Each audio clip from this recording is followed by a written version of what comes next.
وأشهد أن لا إله إلا الله وحده لا شريك له المنى والإفضال وأشهد أن سيدنا محمدا عبده ورسوله المبعوث المنقذ من الضلال وداعي إلى أشرف الخصال المبين الحرام من الحلال صلى الله وسلم عليه وعلى أصحابه وآله خير آل. اللهم صل وسلم على سيدنا محمد مفتاح باب رحمة الله أدنى ما في علم الله صلاة وسلاما دائمين متلازمين بدوام ملك الله وعلى آله وصحبه عدد كل ذرة ألف مرة. أما بعد.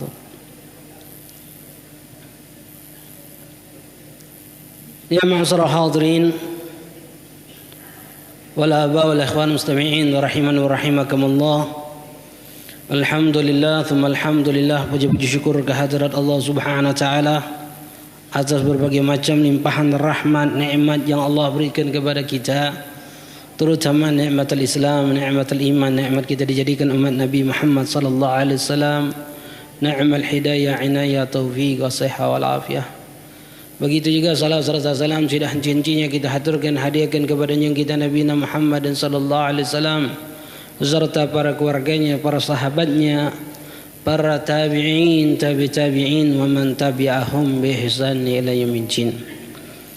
Ya ma'asyiral hadirin, ikhwan mustami'in rahimakumullah, melanjutkan di dalam membahas kitab Manhajus Shawi yang menerangkan tentang masalah ilmu, amal, sifat takut, sifat wara' dan sifat ikhlas. Masih di dalam pembahasan bab ilmu. Terakhir kita membahas di dalam masalah adab, yaitu di dalam pembahasan masalah adab sebagaimana kemarin Imam Ibnu Mubarak, Abdullah bin Mubarak rahimahullah, beliau mengatakan nahnu ila qalil min al-adab ahwaj minna min katsir min al-ilmi. Kami sedikit daripada adab itu lebih kami butuhkan dibandingkan banyaknya ilmu. Sehingga Imam Syafi'i pun diberikan nasihat oleh Imam Malik rahimahullah, ya Muhammad ija'al ilmaka milhan wa adabuka dagigan. Ya Muhammad, jadikanlah ilmumu bagaikan garam dan adabmu bagaikan tepung. Artinya kalau kita nak buat roti, mana yang lebih banyak, garamnya atau tepungnya? Tepung itu yang paling banyak, garam hanya perasa saja. Tapi nasihat Imam Syafi'i, Imam Malik kepada Imam Syafi'i, jadikan ilmumu bagaikan garam, adabmu bagaikan tepung. Saking butuhnya kita adab dibandingkan ilmu. Di zaman kita sekarang lebih membutuhkan ilmu daripada adab. Sehingga berapa banyak orang yang berilmu tapi tidak beradab. Berapa banyak orang yang tidak berilmu dan mereka pun tidak beradab. Mereka lebih berusaha untuk mencari ilmu daripada membahas tentang masalah adab. Sehingga keberkahan ilmu pun tidak ada. Sehingga ilmu yang mereka dapatkan tidak menjadikan mereka tunduk, takut, patuh kepada Allah Subhanahu wa taala. Berapa banyak kita lihat ada orang-orang yang berilmu tapi pemahamannya sangat menyimpang. Mereka berilmu tapi berani menentang Allah Subhanahu wa taala. Apa sebabnya? Karena ilmunya tidak menjadikan mereka takut kepada Allah. Apa sebabnya? Karena mereka tidak mendapatkan adab, tidak mendapatkan keberkahan daripada ilmu itu. Kunci untuk mendapatkan keberkahan ilmu adalah adab. Semakin tinggi adab kita ketika kita mendapatkan ilmu, semakin tinggi keberkahan daripada ilmu itu. Semakin tinggi yang akan menjadikan ilmu itu kita punya rasa takut kepada Allah Subhanahu wa taala. Ikhwan rahimakumullah. Sehingga para salafus sholihin ketika memberikan nasihat kepada anak-anak mereka di dalam masalah ilmu adab, mereka katakan, ya bunayya la anta ta'allama baban minal adab ahabbu ilayya min anta ta'allama sab'ina baban min abwabil ilmi. Wahai anak-anakku, kalian mempelajari satu bab daripada adab itu lebih aku cintai, lebih aku senangi dibandingkan kalian mempelajari 70 bab di dalam masalah ilmu lainnya. Siapa sih yang mengajarkan adab terhadap anak-anaknya? Jarang. Kita orang lebih senang belajar ketika ada majelis ta'lim, mau buka majelis ta'lim, yang disuruh belajar tentang apa? Ustaz belajar tentang buka ilmu tafsir Quran, ilmu tafsir. Ustaz belajar tentang ilmu hadis. Ustaz belajar ilmu fikih. Penting tidak? Memang penting, ini semua penting. Tapi setidak-tidaknya kita juga harus memahami bahwasanya adab lebih penting daripada itu semua. Jangan kita mengesampingkan adab. Jangan kita berpikir bahwasanya adab ini hanya sebagai pelengkap saja. Enggak. Justru ilmu lah yang lain itu menjadi pelengkap daripada adab itu sendiri. Sekarang ini pelajaran-pelajaran di sekolah sudah tidak ada lagi tentang masalah adab. Bahkan rencana-rencananya pelajaran agama mau dihilangi. Wah, bagaimana adab nantinya? Sekarang ini seorang guru takut memberikan pendidikan terhadap anak. Takut guru memukul anak muridnya. Takut kena HAM. Masya Allah. Murid berani mengajak berantem gurunya. Dibela oleh bapaknya. Sering kita dengarkan kalau dulu kita kena marah guru, kita ngelapor wong tua, bukan wong tua melai, tambah digebuk oleh wong tua, tambah disiksa oleh wong tua gitu. Sekarang tidak. Murid ngapor ke bapak, bapaknya nangani gurunya. Padahal ada adabnya. Tidak paham kedudukan guru bagaimana. Kedudukan orang yang berilmu nggak paham dia. Insya Allah. Ini yang terjadi. Bagaimana bakal generasi berikutnya gitu orang. Bahkan mereka itu akan menjadi pemimpin-pemimpin, bahkan menjadi pejabat-pejabat sekarangnya yang akan memimpin rakyat. Lihat saja yang sekarang ini. Apa orang-orang yang mempunyai karakter ataupun punya ilmu yang mumpuni ketika mereka menjadi seorang pemimpin? Enggak. Yang sekarang ini jadi pemimpin yang banyak duitnya, yang banyak kekuasaannya, tidak paham tentang ilmu, tidak paham tentang adab. Bandit saja banyak. Ini yang terjadi, ikhwan. Masya Allah. Na'udzubillah, na'udzubillah. Kita akan membahas di dalam masalah adab, di dalam masalah ilmu. Disebutkan dalam kitab Manhajus Shawi. Fil adabil alim. Yang pertama di dalam adab orang yang berilmu. Qala Sayyidina Al-Qutbi Abdullah bin Ali Al-Haddad nafa'allah bi. Beliau Imam Al-Haddad, beliau mengatakan, "Man ta'ammala ahwalu sahabah wa tawafuquhum fi umuri ala ma la ya'ni arafa adab rijal wa adab ilmu adab al-a'immah." Barang siapa yang mempelajari bagaimana keadaan para sahabat dengan Rasulullah, bagaimana sahabat mengikuti atau belajar kepada Rasulullah sallallahu alaihi wasallam, maka kalian akan mengetahui adab rijal. Kalian akan mengetahui bagaimana adabnya mereka para orang-orang solihin, bagaimana adabnya orang-orang yang berilmu, bagaimana adabnya pemimpin-pemimpin, fuqaha, ulama-ulama di masa itu. Ini katakan, wa arafa ma yanbaghi an yustakthar minhu min al-ilmi wa istaqala minhu wa ma yudharu wa ma yaktum. Maka dengan itu kalian akan mengetahui apa ilmu apa yang harus kalian cari, ilmu apa yang harus kalian hindari, ilmu apa yang harus kalian tampakkan, ilmu apa yang harus kalian sembunyikan. Dengan apa itu semua? Adab. Jika kita menguasai adab, kita akan paham ilmu apa yang harus kita cari, ilmu apa yang harus kita tinggalkan, ilmu apa yang harus kita tampakkan, ilmu apa yang harus kita sembunyikan. Karena dengan adab. Tanpa adab ini hilang kontrol ini. Ada wong nyabut bulu kelek. Apa hukum nyabut bulu kelek? Nyabut bulu kelek apa hukumnya? Nyabut bulu kelek apa hukumnya? Sunnah. Nyabut bulu kelek ini hukumnya sunnah. Lagi duduk mandi ini nyabut bulu kelek.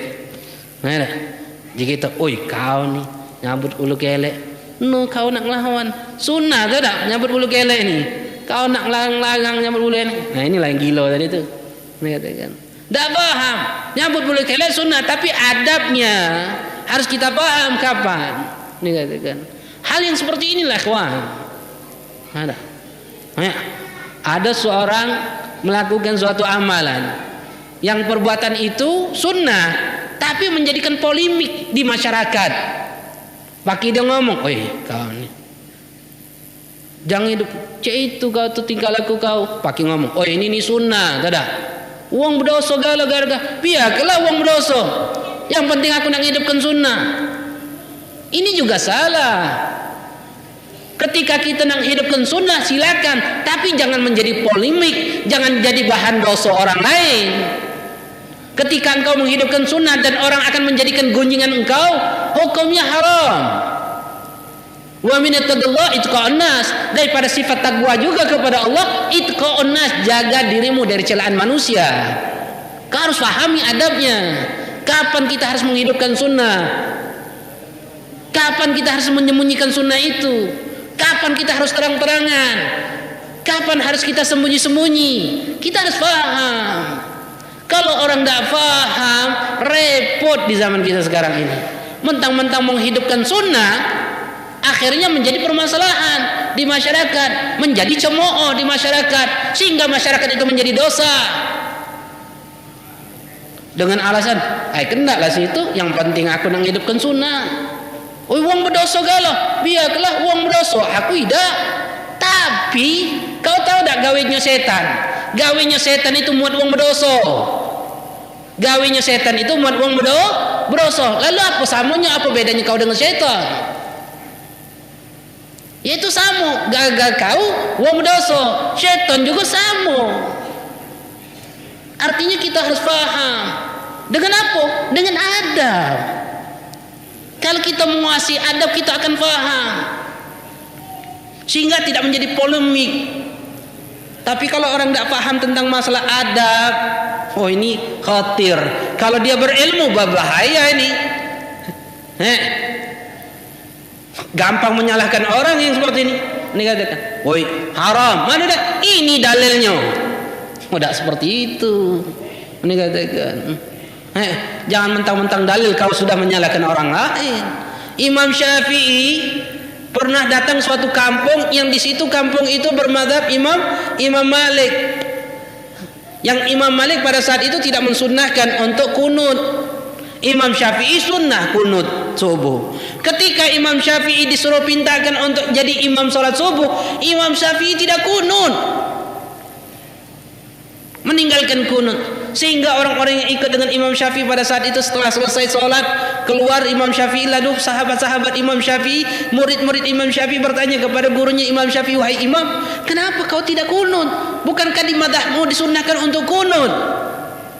Apa jawab Imam? Benar, tapi makmum mayoritas bermadzhab Imam Malik Jabal Khatir, menjaga hati mereka orang, aku tinggalkan kunut. Ini orang yang paham. Dengan apa? Adab. Tidak paham adab, tekak orang seperti ini dengan dasar ilmu dia. Ini katakan, apa? Sunnah juga. Uang berdosa kendaklah situ. Uang berdosa, aku tidak berdosa. Sama kau cak setan. Gawe setan tu gawe kan uang berdosa. Kau dengan setan apa bedanya? Ini ikhwan, ini harus kita paham. Hati-hati, jangan gampang menyalahkan wong lain. Walaupun wong salah pun dengan akhlaknya, dengan adabnya.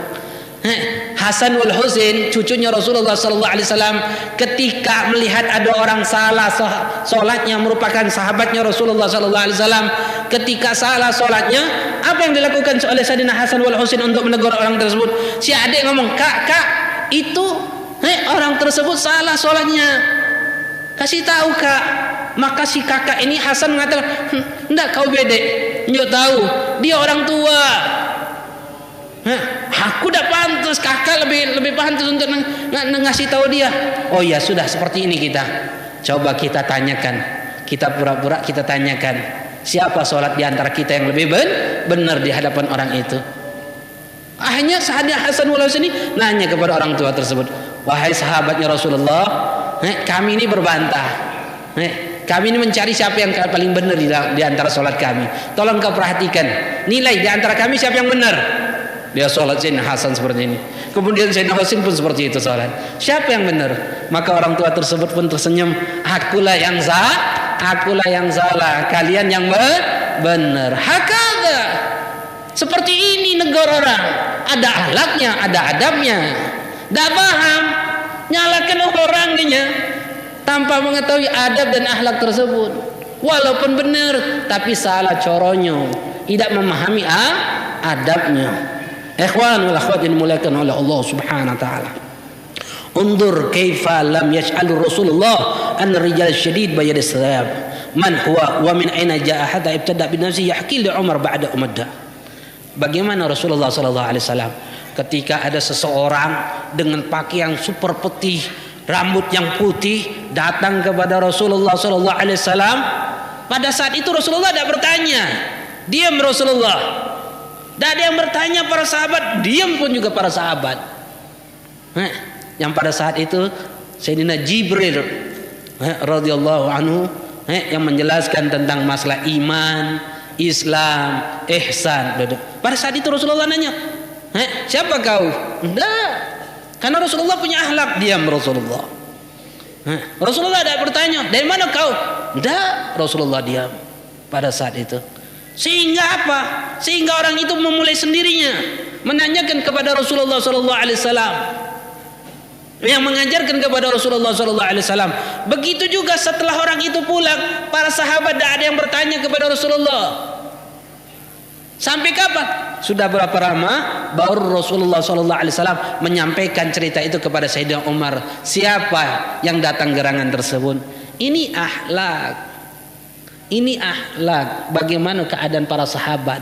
Ini katakan. Wa yu'arafu min dalika man ihbar an syar'i qabla waqti.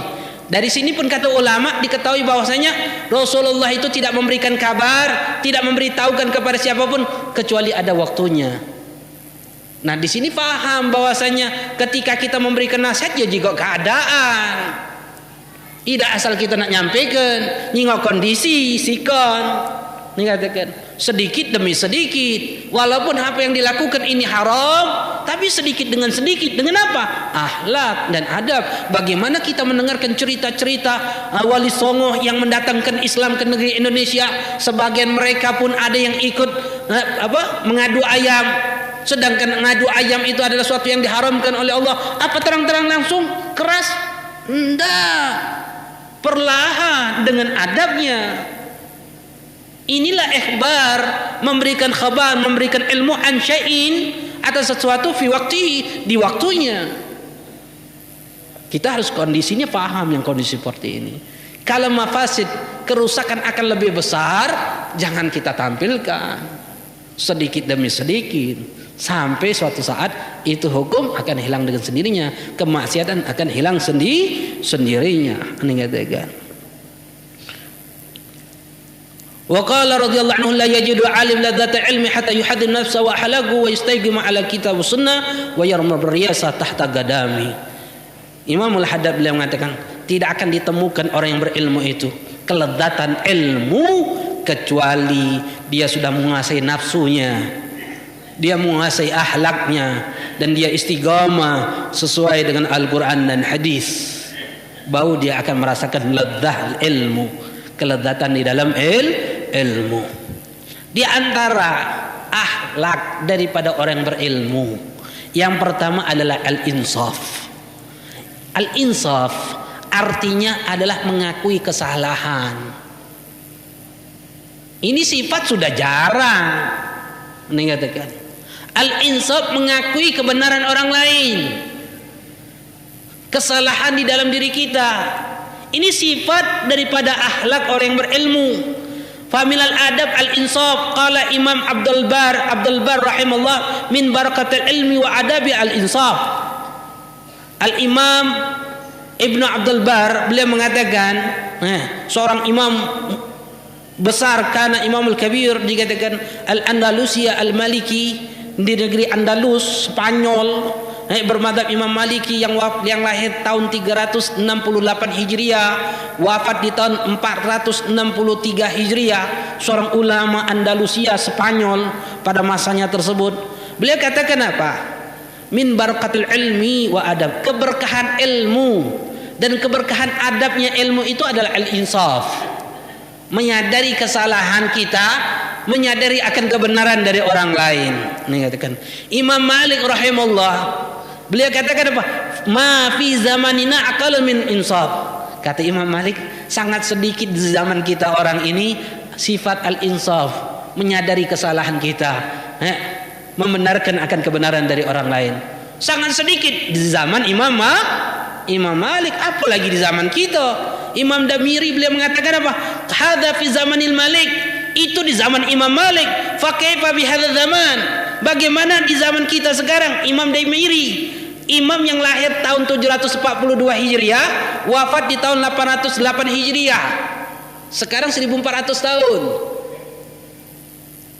Di tahun 800 beliau mengatakan itu di zaman Imam Malik. Bagaimana di zaman kita sekarang? Di zamannya beliau. Apalagi di zaman kita sekarang ini. Sedikit sekali salat insaf ini katakan. Yakni ba'du alladhi halaka fihi kullu halik. Imam Daimiri mengatakan apa? Al insaf ini jika sudah hilang, wa ma ba'du alladhi halaka fihi kullu halik, inilah akan yang membinasakan seluruh kebinasaan ilmu. Ilmu itu akan binasa, menjadi rusak karena sifat al-insaf, menyadari kesalahan, menyadari bahwasanya kebenaran dari orang lain. Wa minal amthal insaf, di antaranya satu cerita disebutkan anal mar'ah radad al Umar radhiyallahu anhu wa nabahu 'ala al-haq wa huwa fi khutbatihi ala mala'i minan nas faqala imra'atun asabat wa akhtar rijal. Sayyidina Umar bin Khattab pada masa itu menjadi khalifah Amir Mukminin, presidennya umat Islam pada masa itu. Ketika lagi khutbah menyampaikan ilmu di hadapan orang lain, maka satu depan Sayyidina Umar itu ada seorang perempuan membenarkan Sayyidina Umar, menyalahkan Sayyidina Umar, lalu membenarkan apa yang disampaikan oleh Sayyidina Umar. Dibenarkan itu kesalahan Sayyidina Umar. Apa jawab Sayyidina Umar di depan orang ramai ketika ditegur, ketika disalahkan oleh seorang perempuan lalu dibenarkan oleh perempuan tersebut? Apa yang disampaikan oleh Sayyidina Umar? Apa jawab Sayyidina Umar? Imra'atun asabat wa akhtar rijal. Benar yang dikatakan perempuan itu. Aku yang aku yang salah. Ikhwan, menyampaikan kebenaran. Coba zaman kita sekarang, hati-hati, tangkap polisi gitu. Sampailah. Apa namanya, nyala ke presiden, coba mana, coba di media sosial salah ke presiden, coba tangkap polisi langsung. Apalagi zaman kita sekarang, naudzubillah, harusnya ketika disalahkan nerima kita orang, dengar ini rakyat yang ngomong ini, bukan orang lain. Rakyat bagikan anak, ketika orang tua salah disampaikan oleh anaknya, dengar harusnya, karena rakyat ini menyerahkan kepemimpinan. Amanat yang diterima pun dari rakyat, gaji pun dari rakyat. Wallahi, demi Allah, di dunia ini mungkin kita bisa ridho dengan apa yang mereka lakukan, tapi demi Allah di akhirat tidak akan ridho kita orang, akan kita tuntut nantinya. Demi Allah. Oh, sekarang tidak mungkin nuntut ustaz. Iya, di dunia tidak nuntut ngomong, kaki di akhirat nuntut galau. Nuntut galau. Jangankan nuntut, jangankan kepada mereka orang yang kita berikan amanat. Wong tua lagi kita tuntut. Wong tua kita tuntut lagi di akhirat. Siapa yang nuntut yang pertama kali? Anaknya. Kita yang bakal nuntut wong tua di hadapan Allah, apalagi wong lain. Naudzubillah, tsumma naudzubillah. Begitu juga Imam Sayyidina Ali. Ketika Sayyidina Ali ini ditanya oleh seseorang, lalu dijawab oleh Sayyidina Ali. Sedangkan Sayyidina Ali pada saat itu Amir Mukminin, yang bahkan pujian Rasulullah, Ali itu adalah pintunya ilmu. Artinya Sayyidina Ali ini orang alim luar biasa. Ketika ditanya, dijawab oleh Sayyidina Ali, langsung ditegur oleh Sayyidina Ali. Dikatakan ada seorang laki-laki menjawab kepada Sayyidina Ali, lalu mengatakan, laisa kadzalika ya Amir Mukminin walakin kadza wa kadza. Bukan seperti itu wahai Amir Mukminin jawabannya, tapi seperti ini, seperti ini. Maka Sayyidina Amir Mukminin pun mengatakan, asabta wa khata'tu, kau benar, aku yang salah. Lalu Sayyidina Amir Mukminin mengatakan apa? Wa faqa kulli dzi ilmin alim. Firman Allah mengatakan, wa faqa kulli dzi ilmin, setiap orang yang berilmu di atasnya pasti ada lagi yang lebih berilmu. Al-insaf, menyadari kesalahan, memahami kesalahan, membenarkan akan kebenaran orang lain. Ini sifat sangat sedikit, apalagi sudah jadi ustad, jadi wong alim, salah ke wong nanda, ada ustad besar, banyak umat pula, Salah gong, nah enggak, benar itulah ustaz gawe ustaz. Yang salah temu gitulah. Benar kalau gawe ustaz nih disalah gong, nah enggak. Tapi ingat al insaf.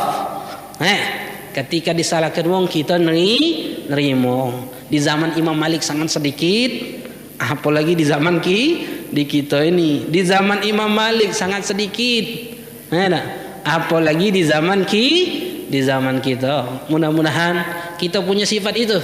Ketika disalahkan wong lain kita nerimo sehingga kita menjadi wong yang berakhlak, dihiasi oleh Allah Subhanahu wa taala dengan akhlak-akhlak yang baik, dan mudah-mudahan kita diberikan kesempatan demi kesempatan untuk menghilangkan akhlak-akhlak yang jelek di dalam diri kita, dan insyaallah kita akan lanjutkan lagi akhlak-akhlak ataupun adab-adab orang-orang yang berilmu dan adab-adab daripada orang-orang yang belajar ilmu di dalam minggu-minggu depan. Mudah-mudahan Allah Subhanahu wa taala berikan keberkahan di dalam kehidupan kita. Keberkahan ilmu ini menjadikan kita lebih tunduk, takut, patuh kepada Allah Subhanahu wa taala, dan juga kita mintakan kepada Allah Subhanahu wa taala untuk kita, untuk orang yang kita cintai, orang yang mencintai kita, atau orang yang tidak senang kepada kita daripada kaum muslimin, atau orang-orang yang pernah berbuat baik dalam kehidupan kita daripada kaum muslimin. Mudah-mudahan Allah ampuni dosa kita dan dosa mereka, lalu Allah matikan kita dan mereka dalam keadaan husnul khatimah.